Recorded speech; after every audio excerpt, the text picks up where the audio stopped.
Welcome and good morning. We're so glad that you're here with us today. We wanted to take time to make sure that your kids didn't miss out on the fun and engaging lessons that they get here in KidsPoint every week. We've prepared special lessons for your kids today, and we know that they're sure to enjoy them. We have their favorite teachers on board, so go ahead and gather around and let's go.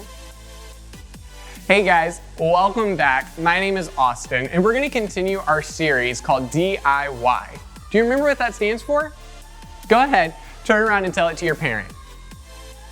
That's right, it stands for do it yourself. And so this whole month, we've been learning about forgiveness. Do you remember what forgiveness means? Go ahead, tell it out to me. That's right, forgiveness is deciding that someone who's done wrong doesn't have to pay. So this week, we're gonna talk about a man who made some pretty bad mistakes, like really bad.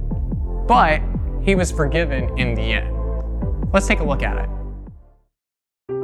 The Bible. It's 66 books of history, stories, letters, and poetry that fit together to form God's one big story. The epic adventure of how He created us and loves us so much that He made a way to rescue us.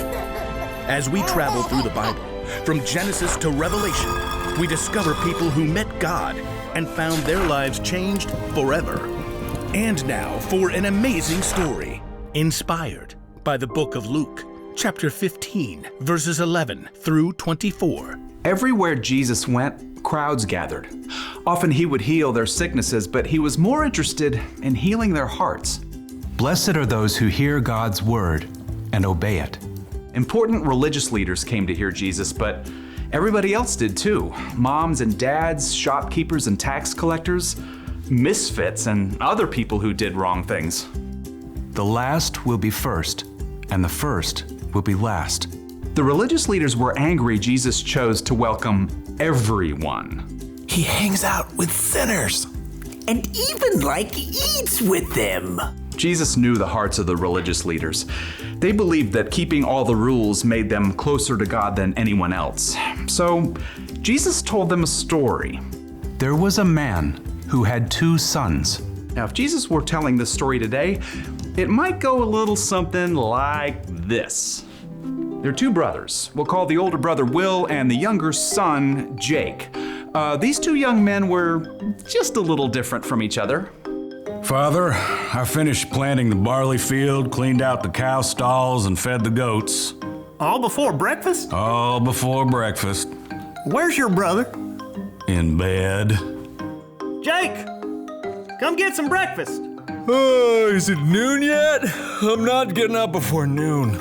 I need you to help your brother rebuild the shed. Don't we have servants to do that? I'm tired of people telling me what to do. I want to be in charge.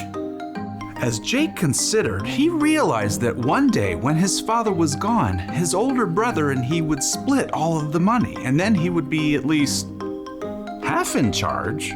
Why wait? I'll just take my share now. After breakfast, Jake found his father examining the damaged shed. I want my share of your money. Well, you'll get it. One day. Nope. I want it all right now. The father studied Jake with sadness in his eyes. Then he decided to let Jake learn the hard way. All right. You can have your share. Woo-woo! So Jake took his half of the property in cash, and then he packed up and headed off to travel the world on his own terms. So long, suckers! After days of travel, Jake finally arrived in a country where the sun was warm, the breeze was cool, and the lake water was as smooth as glass. This is the life. Jake rented a beachfront villa. Dude ate whatever he wanted. Pizza for breakfast, Twinkies for lunch, ooh, ice cream for dinner. He threw huge parties and gave away lavish gifts. Ooh, Jake, you're so amazing. Wow, is this the new SolarWare 2020 gaming system? Well, you can have it, I'll get another. Dude, you are the best. But soon, a famine swept the land. Food ran low. Huh. All I've got is ramen. I better go to the store. Jake checked his money pouch. It was nearly empty. 2 pennies? But I had so much. Hey, anyone have an extra PB&J? No. Don't bug us. Jake had nothing left. At last, he was forced to work for a farmer taking care of the pigs. Soo-wee! Hey, pig. Jake was so hungry, even the disgusting food scraps for the pigs looked pretty good. The crust is the best part of the sandwich, right? Or this. Don't you touch that there banana peel. It's for the pigs. This is so not kosher. As Jake crouched down in that miserable mud with those pigs, he couldn't help thinking of home. My father's servants have more than enough to eat, and here I am practically dying of hunger. I should go home. I will go home. I'll say, Father, I have sinned against heaven, and I have sinned against you. I'm no longer fit to be called your son. Make me like one of your hired servants. Yeah, that's good, right? Jake got right up and headed home. The journey took a lot longer on foot, and he was weak with hunger. Sinned against heaven, sinned against you. I'm no longer worthy. At last, Jake reached his hometown. Nobody even recognized him as he shuffled down the road, dusty and ragged. I'll just sneak into the house the back way. But as Jake neared his home, he saw someone standing on the porch. I really hope that's not Will. In an instant, the figure on the porch leapt down and began to run. The man raced down the walk and flung open the gate. Wait, it's Dad! Jake's father ran along the dusty road toward his son. Dad, My son! The father threw his arms around Jake and kissed him. Jake swallowed hard and stepped back. Father, I've sinned against heaven and against you. I'm no longer fit to be called your son. But Jake's father was too full of laughter and tears to listen to any of this. Instead, he hugged his son again and led him back to the house, calling for the servants. Quick! Bring the best robe and put it on him.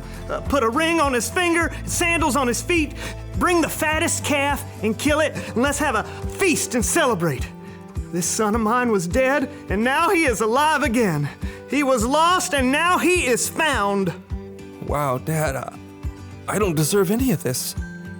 I don't know what to say except thank you.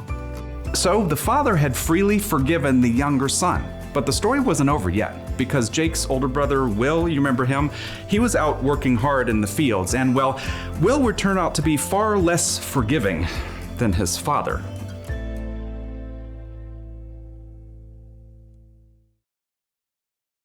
Wow, what an incredible story. Can you imagine having to forgive someone who had messed up that badly? But what a great reminder it is to us that everyone needs forgiveness. That we can forgive people no matter what happens because Jesus has forgiven us. This week, take some time and think about the different people in your life who've maybe done wrong to you, who haven't always done the right thing, and how can you show them forgiveness?